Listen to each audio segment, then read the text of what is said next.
De 1 Reis, capítulo 18, é um texto muito conhecido por todos, eu tenho certeza, então a gente só vai aqui mesmo citá-lo.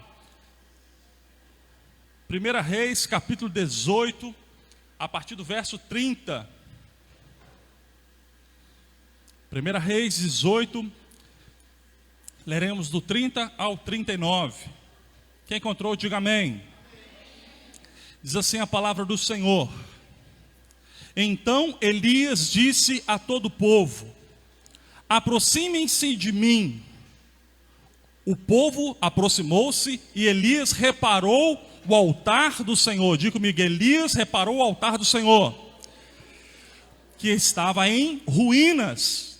Depois apanhou 12 pedras, uma para cada tribo dos descendentes de Jacó, a quem a palavra do Senhor tinha sido dirigida, e disse: seu nome será Israel. Com as pedras construiu um altar de honra ao nome do Senhor. Com as pedras construiu o quê? Um altar. Cavou ao redor do altar uma valeta com a capacidade de 2 medidas de semente. Depois arrumou a lenha. Diga, ele arrumou a lenha. Cortou o novilho em pedaço e pôs sobre a lenha. Então lhes disse: encham de água 4 jarros grandes e derrame-no sobre o holocausto e sobre a lenha. Façam-no novamente, disse. E eles fizeram de novo. Façam-no pela 3ª vez, ordenou. E eles o fizeram pela 3ª vez. A água escorria do altar, enchendo toda aquela valeta. À hora do sacrifício, o profeta Elias colocou-se à frente e orou, dizendo: Senhor, Deus de Abraão, de Isaque e de Israel, que hoje fique conhecido que tu és Deus em Israel, e que teu servo, e que sou teu servo, e que fiz todas essas coisas por tua ordem. Responde-me, Senhor, responde-me, para que este povo saiba que tu és o Senhor Deus, que o faz o coração deles a voltar a ti. Então o fogo do Senhor caiu e queimou completamente o holocausto, a lenha, as pedras e até o chão, e também secou totalmente a água na valeta. Então o povo viu isso. Todos caíram prostrados e gritaram: o Senhor é Deus, o Senhor é Deus. Aleluia. Senhor, nós lemos tua palavra nessa noite. Fale a cada coração, ministra, Deus, a cada coração quebrantado nessa noite. Vem em resposta a cada petição. Senhor, que o Senhor hoje atenda o anseio de cada coração, cada vida que te busca, cada um que ora, que clama pela madrugada, cada um que busca em ti uma resposta, uma solução. Tu és a resposta. Diz a tua palavra que tu és a saída para o nosso coração, tu és a saída da vida. Ah, Senhor, fale aos nossos corações, assim nós clamamos, em nome do Senhor Jesus. Amém e amém, Senhor. Glória a Deus. Fique atento, fique ligado no trono do Senhor, deixa Deus falar ao seu coração. Amém? Quero ministrar hoje sobre reconstruindo o altar. Amém? Diga comigo bem forte: reconstruindo o altar. Sabe, querido, nós precisamos reedificar o nosso altar ao Senhor. Se você pesquisar na palavra do Senhor, todas as vezes que aparece a palavra altar, a Bíblia é repleta de sacrifícios, de altares que foram edificados ao Senhor. Cada um com um propósito, cada um com um desígnio, cada um com a origem. E o Senhor sempre determinava que fosse edificado um altar. E aqui nós vamos ver alguns casos que foram edificados o altar e o seu propósito, o seu desígnio, para que foi edificado. A gente fala muito sobre reedificar o altar, como também reedificar os muros. Cada um com a sua simbologia, cada um com a sua expressão bíblica. E nós vemos aqui um momento ímpar na história da humanidade, onde o profeta Elias desafiou os profetas de Baal. O profeta Elias começou a dizer: olha, comece a clamar mais alto. Quem sabe ele está dormindo, quem sabe seu Deus, quem sabe Baal está dormindo, quem sabe ele está muito ocupado. Clame mais alto. E o povo clamava, clamava, e Baal não respondia. Interessante que o profeta Elias disse que o Senhor determinou, e aquilo foi feito. Então, segundo a orientação de Deus, ele não foi lá simplesmente para zombar, ele foi lá para mostrar que existia e existe um Deus sobre Israel. O profeta Elias então começou a fazer o avesso do fogo. Quem estudou um pouquinho aí, quem fez curso aí de combate a incêndio, de brigadista, sabe que os 3 pilares do fogo ali, nenhum deles é a água é o oposto. Então ele começou: não, jogue água, eu vou fazer o altar, vou fazer aqui a valeta onde vai passar água. Ele edificou o altar. Diga, primeiramente ele edificou o altar. Ele edificou o altar, primeiro passo. Depois ele mandou colocar água, enche de água, enche de água. Você pensa assim: poxa, a fé de Elias deveria se colocar querosene, colocar combustível, colocar álcool, para quando o fogo cair, dar aquela combustão. Mas ele estava mostrando que aquele fogo não era um fogo humano, era um fogo que viria literalmente do céu. Não era um fogo que aquele povo conhecia, um fogo que era queimado incenso para aquele Deus de Baal, mas era um fogo que levaria sacrifício até o altar de Deus. Então, querido, o que eu aprendo aqui? Eu aprendo, irmãos, que antes de nós pedirmos fogo ao Senhor, primeiramente nós precisamos aprender a carregar a lenha do altar. Todo mundo pede fogo. Senhor, manda fogo. Senhor, eu quero fogo. É fogo do céu. É 1000 graus, é 100, é 300 graus. Não sei quantos graus, não tem medidor aqui. Mas não é tantos graus, é fogo, fogo, fogo. Mas quem está disposto a carregar as lenhas do altar? Quem está disposto a realmente colocar as lenhas no altar? Pode deixar, queridos. Deixe ele ser ele. Nós precisamos carregar as lenhas do altar. Tem muita gente querendo fogo sem colocar a lenha. Nós precisamos nos posicionar. Nós precisamos aprender a carregar as lenhas para edificar o altar do Senhor. Como você quer fogo se você não edificou a lenha, se você não edificou o altar, aonde vai descer esse fogo? Levítico, capítulo 1, versículo 7, diz assim: então os descendentes do sacerdote Arão acenderão o fogo do altar e arrumarão a lenha sobre esse fogo. Ei, a orientação de Deus foi: ei, não adianta você só colocar fogo não, você precisa manter essa chama viva, você precisa manter esse fogo aceso, e para o fogo ficar aceso, ele precisa de lenha.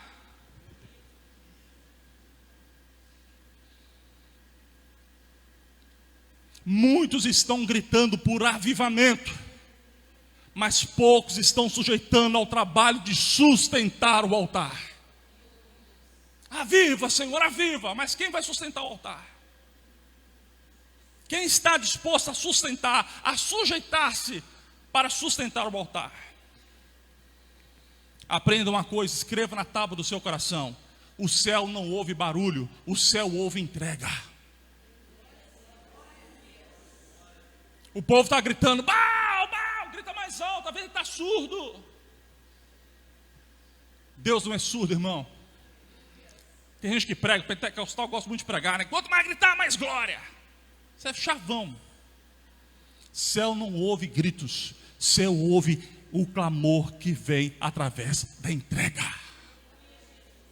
Aquela entrega que você faz trancado lá no seu quarto, no silêncio, aquela entrega está sendo ouvida pelos céus. Aquela lágrima que você derrama, só você e Deus sabe a dor que você está passando. O seu travesseiro é testemunho das suas lágrimas. Aquele clamor está gritando diante de Deus. Eu te provo na Bíblia isso. Deus disse a Moisés: Moisés, o clamor do meu povo tem chegado aos meus ouvidos. Leia, releia aquele texto, você não vê hora nenhuma aquele povo clamando ali em público, ninguém gritando, mas o clamor estava chegando diante de Deus. A sua entrega está gritando diante de Deus.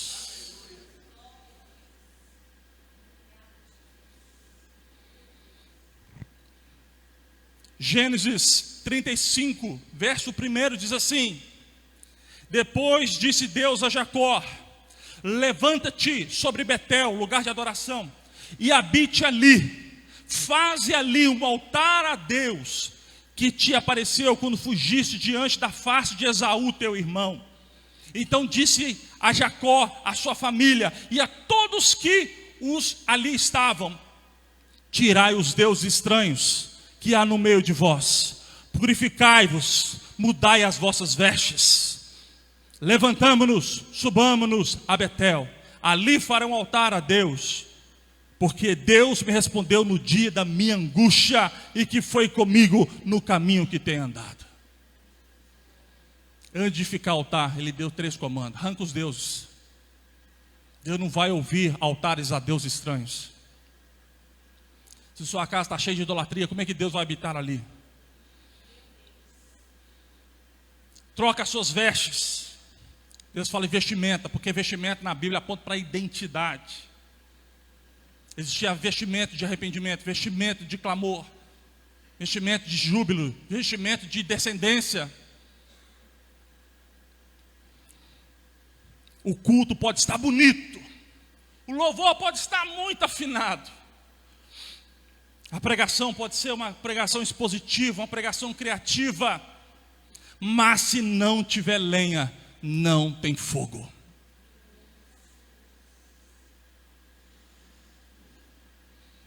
A lenha nesse contexto, meus irmãos, é vida com Deus. Vida com Deus. E principalmente, aquela vida que você tem com Deus quando ninguém está te vendo. Essa aí é a lenha que precisa estar diante do altar de Deus. Essa é a lenha. Quando Elias desafiou os profetas de Baal, ele não começou pedindo fogo, ele começou reconstruindo o altar e colocando as lenhas sobre o altar. Antes de você clamar por fogo, reedifique um altar ao Senhor, e que sua vida com Deus seja essa lenha, seja essa combustão diante de Deus. Só depois veio a oração. Depois que ele edificou o altar, depois que ele colocou a lenha sobre o altar, aí sim veio a oração, e então o fogo caiu do céu. E essa ordem importa sim, viu? Essa ordem importa, porque primeiro é obediência, depois poder. Primeiro você obedece, depois o poder vem do céu para a sua vida. A ordem de Deus foi clara: edifica o altar e eu mandarei fogo do céu. Edifica o altar.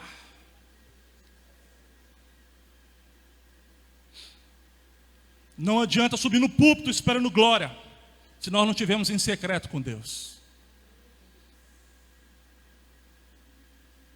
Quer fogo de verdade, irmão? Quer fogo de verdade, sim ou não? Então aprende a dizer não para a carne, sim para a palavra, e sim para o jejum, e sim para a consagração, e sim para quarto fechado diante de Deus. Você vai ver o que é poder de verdade. Você vai ver o que é fogo descer do céu. Certa feita eu desafiei toda a igreja.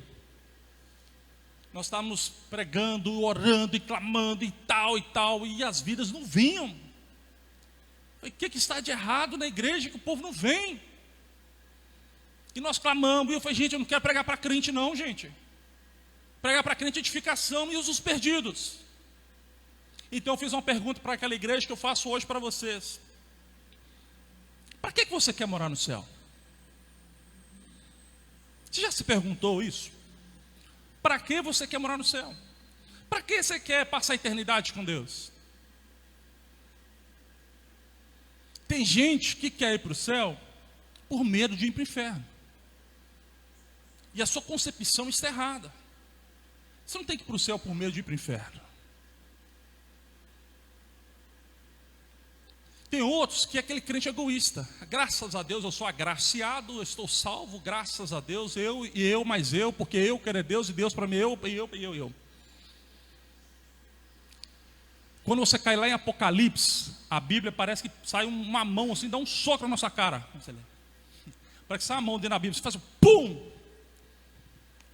Quando nós chegarmos diante do juiz de Deus, ele vai te perguntar: cadê os vossos frutos?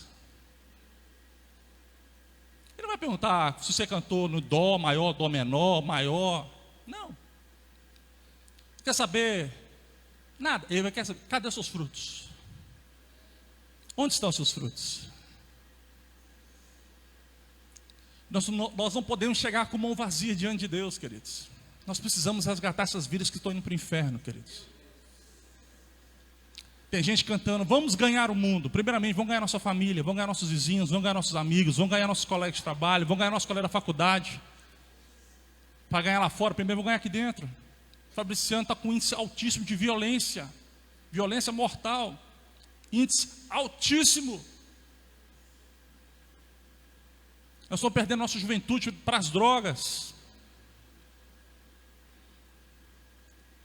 E colocar lenha no altar é estar disposto a estar no altar de Deus para que o avivamento possa descer. E uma coisa que eu aprendi com Deus é: primeiro nós cuidamos das coisas de Deus e Ele cuidará das nossas. Porque Ele é suficientemente Deus para cuidar de nós e da nossa família.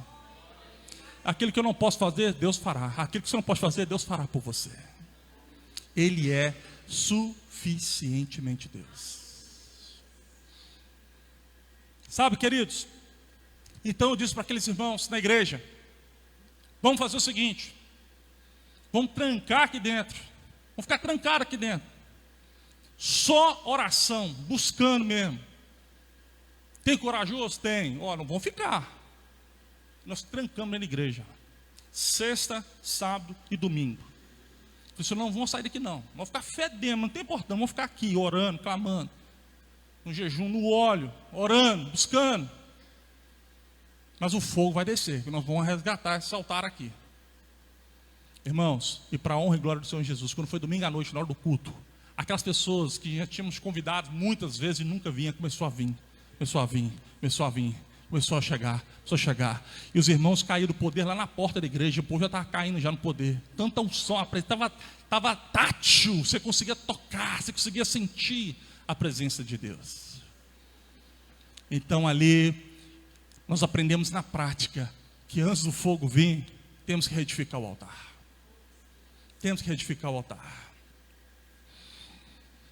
A lenha é construída no secreto, irmãos. Nossa vida com Deus é construída no secreto. É no secreto. É lá que Deus testa a nossa fome real de Deus. Se você realmente tem fome e sede de Deus, ou se tudo aquilo que você faz é performance. Você faz para os outros ver, você faz para os outros saber o que você está fazendo.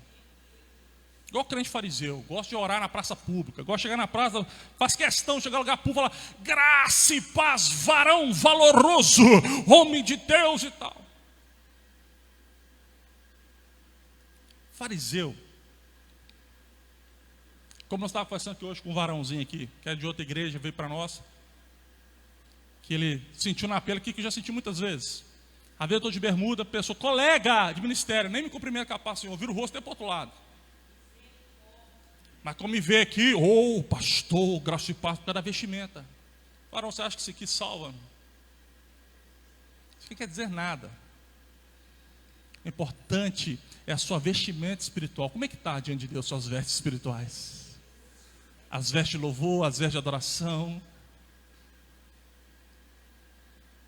A lenha é construída no secreto. A vida com Deus é construída no secreto com Deus. Gênesis capítulo 22, versículo 6, quem quiser acompanhar, Gênesis 22, versos 6 a 8, diz assim: Abraão pegou a lenha para o holocausto e colocou nos ombros de seu filho Isaque. E ele mesmo levou as brasas para o fogo e a faca. E os dois caminhavam juntos. Isaque disse para seu pai Abraão: meu pai? Sim, meu filho, respondeu Abraão. Isaque perguntou: as brasas estão aqui, pai. A lenha estão aqui, pai. Eu trouxe aqui sobre meus ombros. Mas aonde está o cordeiro para o holocausto? Eu tenho certeza absoluta, irmãos, que aquela foi a pergunta mais difícil na vida de Abraão para responder. Mas Abraão, com toda a sua fé, como o pai da fé, disse assim: Deus mesmo há de prover o cordeiro para o holocausto, meu filho. Olha que analogia teológica interessante. Abraão, pai, colocou a lenha sobre os ombros de Isaque, seu filho. E ele ali era o sacrifício. Depois Deus coloca a cruz sobre a lenha, né, que é a cruz, nos braços de Jesus, também nos ombros de Jesus. E ele ali era o cordeiro vivo que tirou o pecado do mundo. Ele era o cordeiro pascual, o cordeiro de Deus que tira o pecado do mundo. Abraão sabia que Deus iria prover, mas que ele tinha que edificar o altar. Eu não sei, Senhor, se esse fogo vai cair. Eu não sei, Senhor, se esse avivamento que eu estou buscando vai chegar. Mas eu vou ser a brasa viva no altar. Eu vou ser aquela lenha. Eu vou ser aquele que vai trazer o avivamento, a unção, o fogo, a presença, a Shekinah de Deus sobre este lugar.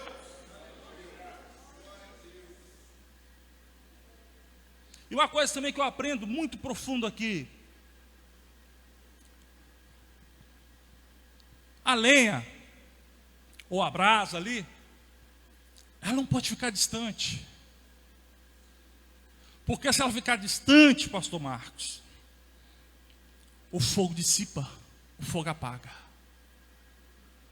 Está entendendo o mistério? A lenha, as vidas, a igreja precisa estar junta para que o fogo possa cair e permanecer sobre o altar. Nós temos aqui a analogia, né, do candelabro, que representa o Espírito de Deus sobre as 7 igrejas, né? E ali representa: o fogo arderá continuamente sobre o altar e não se apagará, né? E hoje nós somos aqueles que conduzimos a presença de Deus, porque diz a palavra de Deus, irmãos, eu acho tão tremendo esse texto e traz uma responsabilidade gigantesca sobre nós. Cristo em vós é a esperança da glória. Se a esperança do avivamento, se a esperança da chama de Deus, é porque ainda existe lenha sobre essa terra. Oh, aleluia.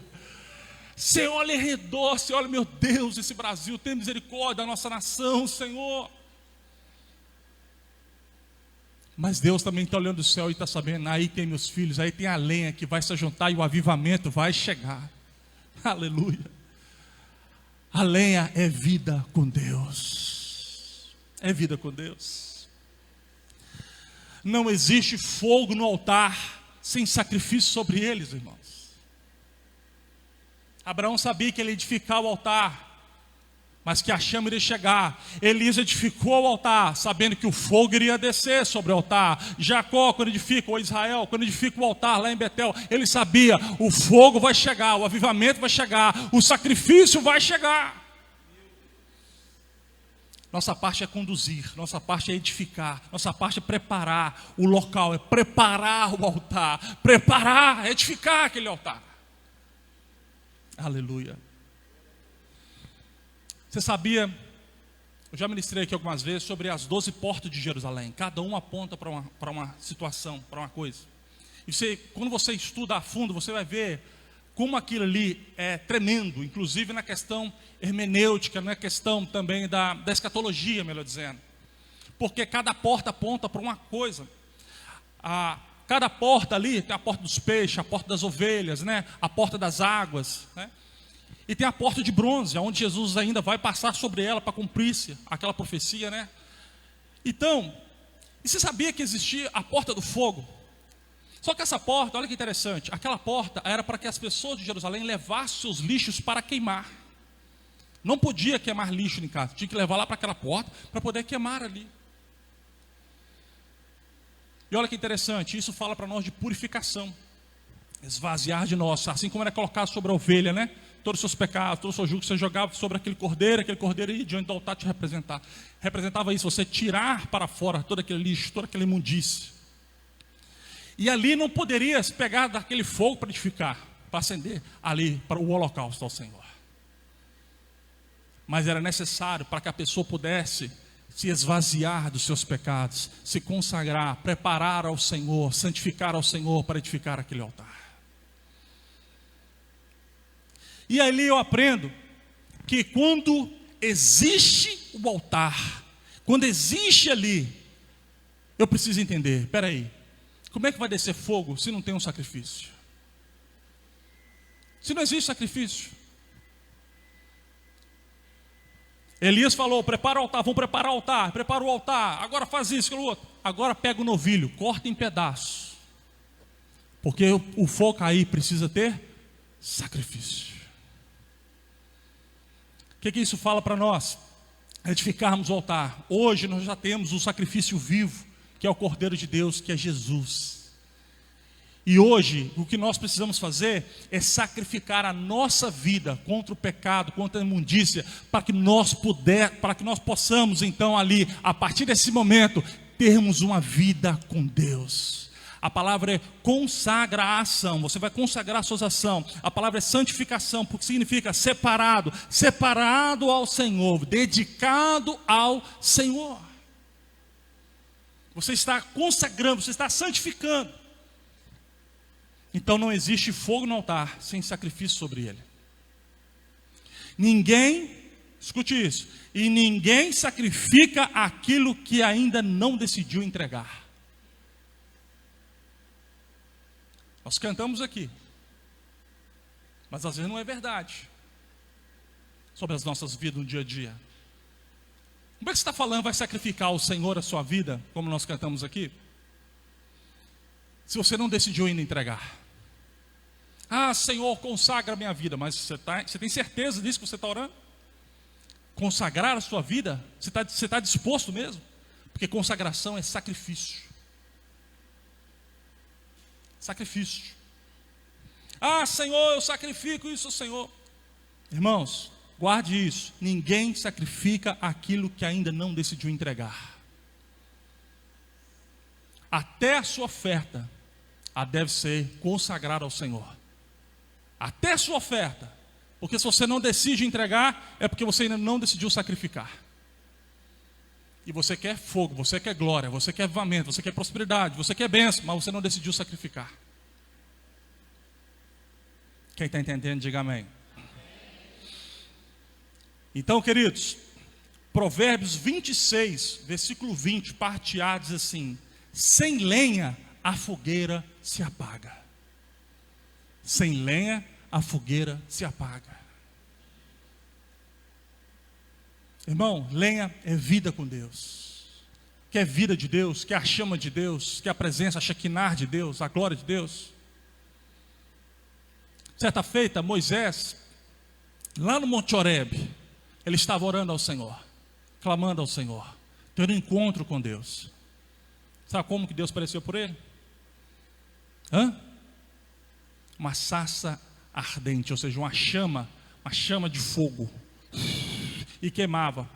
E ele olhava, e ali tinha ali as vegetação no lugar, e não queimava. Então ele entendeu que aquela chama, era o próprio Deus manifestando. E Deus tem várias maneiras de manifestar. Se você olhar na palavra do Senhor, você vê várias manifestações do Senhor. E uma delas foi através do fogo. Uma das simbologias da representação de Deus, da questão teofânica, é o fogo, é a chama. Ficar pedindo fogo sem lenha é como você acender um fósforo aqui, ó. Você acender um fósforo em cima do vidro, polietileno, não sei. Você acendeu um fogo aqui, o que vai adiantar? Pega um fósforo aqui, ó, colocar aqui. O que vai acontecer, irmãos? Vai ter faísca de fogo. O fogo não tem condução, não tem um tripé do fogo ali, para poder manter vivo, manter aceso. Então, acender um fósforo em cima de um altar de vidro, podemos fazer faísca, mas nunca vai queimar. Está entendendo? Então, quando você for pedir fogo, primeiro edifique um altar, e seja aquela lenha que vai queimar no altar do Senhor. Antes de chamarmos por fogo em nossa vida, devemos nos perguntar: será que eu tenho carregado essa lenha todos os dias?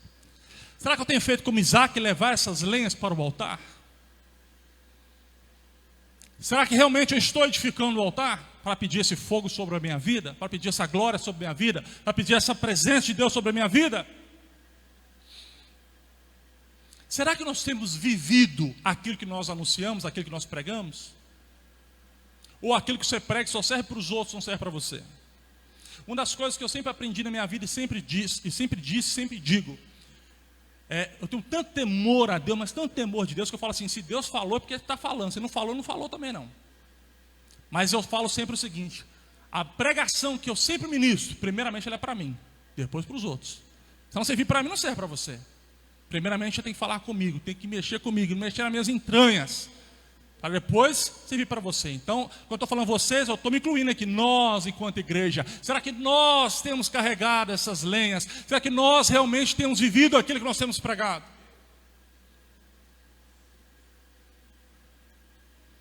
Certa feita na convenção, foi feita uma comissão para analisar um pastor de outra convenção que queria vir para a convenção.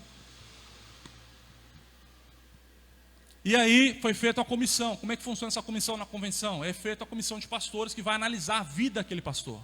Como é que ele é como pastor? Como é que vai saber? Perguntar para ele? Não, perguntar para os irmãos da igreja. Como é que ele é como pastor aí? Como é que ele trata vocês? Prega, qual que é o sentido da mensagem dele? Começa a investigar a vida do pastor.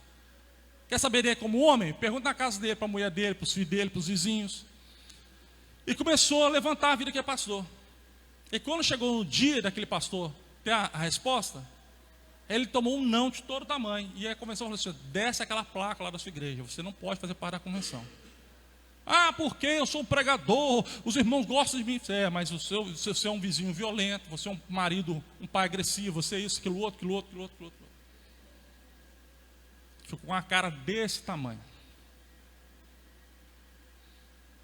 Então, irmãos, temos que viver aquilo que nós pregamos.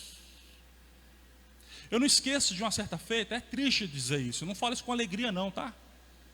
Falo isso como exemplo, mas não com alegria. Eu era bem novo, eu era bem garoto. Nós tínhamos um culto de terça-feira, que era culto de oração, era culto só de oração. Quem lembra aí? O pastor Gilamar lembra. Irmãos, nós orávamos aqui, e criança vinha orar também, a gente orava também. Dormia um bocado? Dormia, mas a gente vinha, orava também. E a gente clamava, orando. E veio um profeta, com 2 aspas, todo tamanho, um profeta, e começou a dizer: eis que eu vos digo, e bateu o pé ali, rapaz, quase quebrou o banco, eis que eu vos digo, e tal, falando para o pastor na época até então, né, apóstolo. E tal, entregando profecia. Meu pai ouvindo, e aí começou a falar umas coisas que não tinha nada a ver. E aí começou a falar umas coisas pesadas: que você está fazendo isso, e Deus está te confrontando por isso, por aquilo. Eu nunca esqueço, ele falou assim: se Deus falou, Ele falou. E se isso aí for verdade, vai cumprir na minha vida, que Deus vai tocar na minha vida. Agora, se não for, vai tocar na sua. Pouco tempo depois, esse camarada foi encontrado esquartejado no Espírito Santo. O profeta, na verdade, foi descobrir a vida dele, envolvido com tráfico de droga, um monte de coisa. Querido, aprenda uma coisa: nunca terceirize a sua fé. Não tenha a sua fé em pessoas, mantenha a sua fé em Deus. Pastor, eu oro tal, mas quando o negócio aperta para o meu lado, eu já bato o telefone, liga lá: profeta, fala, o que Deus está querendo falar comigo? Profeta tal, fulano, ciclano. Não vou lá na casa do fulano, porque olha, Deus fala comigo quando aquele pastor, aquele irmão, pastor, sei lá, irmã, ora. Mas se você abrir sua Bíblia e orar, Deus vai falar com você no secreto. Ele vai falar com você. Não precisa sair aqui e ali. Deus fala, eu creio, viu, irmão. Eu tenho um dom de profecia. Mas eu creio também que Deus vai falar comigo. Certa feita eu estava pastoreando. E quando eu fui assumir a igreja, tinha um grupo que reunia. Na hora da pregação descia um grupo para ficar orando. Ficou orando na hora do culto. Eu não entendi que negócio. Falei, mas como assim? O pessoal está tudo indo embora? Aí depois fui procurar saber. Que é isso, esse grupo? É uma intercessão para pregação? Porque deixa um monte de gente. Não, porque a gente tem aqui o ápice, que na hora da mensagem a gente desce aqui, a gente começa a orar para Deus falar conosco aqui, tal. Como é que é? Não, que a gente vem aqui orar e Deus começa a falar com a gente. Peraí, então pode parar o culto, velho. Eu creio que Deus está falando através do pregador, através da palavra dele. Deus não é desorganizado não, irmão. Deus respeita a hierarquia. Se ele está falando através do pastor, está falando através do pastor, véio. Agora você tira um outro dia da semana, vem cá e reúne vocês e vai orar. Durante a mensagem, pode vir aqui. Isso não é espírito de engano, isso não é de Deus não. Ficar com um bico desse tamanho. Mas tem que falar, né, varão? Porque as pessoas costumaram com o profeta só dizem assim, eis que eu vos digo, queridinho, querido, agraciado de Deus, amado. Quando ele começa a ver lá os profetas na Bíblia, lascando o pau, falando, arrependa-se, raça de víbora. O pessoal acha até assusta, né? Sabe, querido, então, nós precisamos edificar o altar. E antes de nós chamarmos esse fogo, por fogo em nossa vida, nós devemos então nos perguntar todos os dias, será que eu estou vivendo isso? Guarde isso. Deus ainda responde com fogo. Eu posso ouvir um amém? Deus ainda responde com fogo. Diga, pessoal, está ao seu lado. Deus ainda responde com fogo. Aleluia. Olha que tremendo isso, irmãos. Deus ainda responde com fogo. Mas só quando encontra lenha, altar restaurado e alguém disposto para morrer por si mesmo. Será que ele pode encontrar alguém aqui nessa noite? Será que ele tem alguém disposto a isso nessa noite? Como disse Jesus, meu irmão, você quer seguir Jesus? Você está achando que é fácil? Negue a si mesmo todos os dias e carregue a sua cruz. Ei, vai jogar sua cruz no ombro dos outros, não. Vai terceirizar sua fé, não, meu irmão. Pega a sua cruz, vai carregar a sua cruz. Aleluia. Terminando. Levítico capítulo 1, versículo 17 diz assim: mantenha-se aceso o fogo no altar. Não deve ser apagado. Toda manhã o sacerdote acrescentará lenha e arrumará o holocausto sobre o fogo e queimará sobre ele a gordura das ofertas de comunhão. Falando de mesa de comunhão, né? Então, irmãos, olha que tremendo. Essa ordem em Levítico era específica para os sacerdotes. Agora aqui, deixa eu dar uma palavra. Quem aqui é casado, levanta a mão da aliança aí. A mão esquerda aí da aliança aí. Uma palavra para vocês. Primeiramente, vou falar para os sacerdotes homens aqui. Irmãos, esse sacerdócio aqui do nosso lar compete a nós. Nós somos sacerdotes do nosso lar. E Deus confiou o nosso lar ao nosso pastoreio, ao nosso cuidado. Porque apacentar é levar pasto, é levar alimento, é cuidar. E essa é a nossa função. Carregar as lenhas e edificar o altar. E toda vez colocar mais lenha para que a chama não venha se apagar. Para que ela venha aumentar e aumentar e aumentar. Agora você, minha irmã, deixa eu dar uma palavra para você, muito específica. Fabriciano, pela estatística, são mais de 8.000 mulheres a mais do que homens. Mais de 8.000 mulheres a mais do que homens. E segundo a estatística, as igrejas evangélicas têm um número muito maior de mulheres do que de homens. É assim, esmagador o número. Eu entendo que nós homens somos mais turrão. A formação do nosso cérebro, segundo a neurologia, nós somos seres racionais. As mulheres são mais emocionais, emotivas. Até pelo formato do cérebro. Nosso cérebro é como se fosse duas mãos assim. E o homem só tem duas veias que fazem a ligação da parte esquerda com a parte direita do cérebro. A mulher é um emaranhado de fio assim, ó, de conexão. É emaranhada assim, é incontável, tanto de ver que tem da parte esquerda à parte direita do cérebro.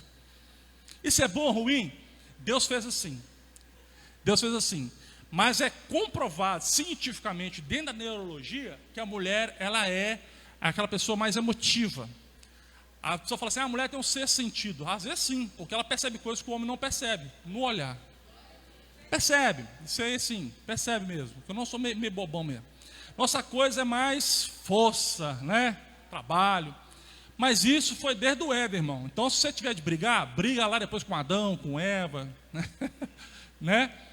Mas olha para você ver.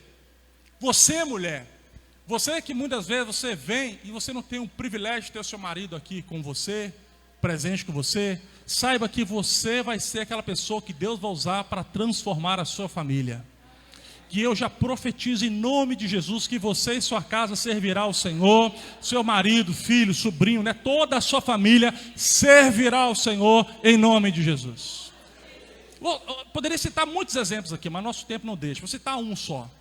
Tem uma certa pessoa, irmã, antiga de nossa igreja, muito ovelhinha. Aí quando eu pastoreava lá, eu disse para ela assim, irmã, eu já vejo pelos olhos da fé, eu estou profetizando. Eu já vejo o seu marido aqui, com você, ao seu lado. E aqui, servindo ao Senhor, e adorando ao Senhor, conosco aqui. Irmãos, eu não esqueço a resposta dela. Ela deu uma risada, uma gargalhada. Acho que ela nunca riu daquele jeito.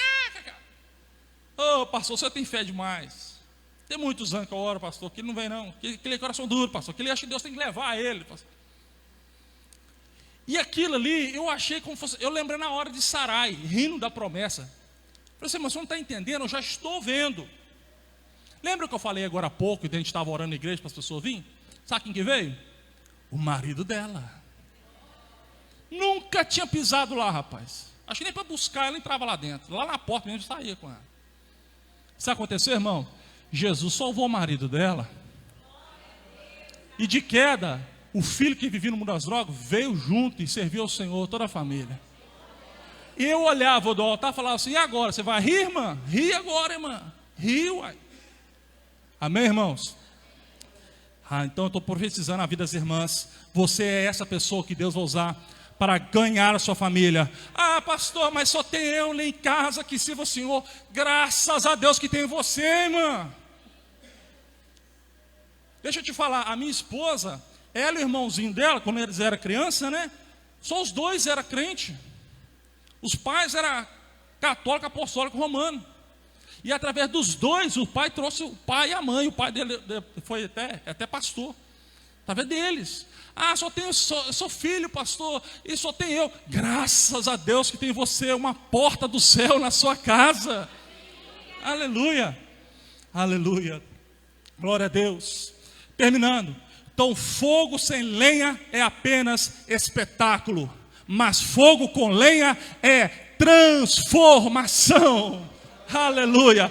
Eu vou dizer de novo para ver se você reage aí. Eu acho que está morto. Fogo sem lenha é apenas espetáculo. Mas fogo com lenha é transformação. Aleluia, aleluia. Coloque sobre os seus pés, irmãos. Se queremos ver fogo de verdade, irmãos, nós devemos parar de só pedir e começar a carregar, viu? Carregar a lenha diante do altar do Senhor. Amém? Eu quero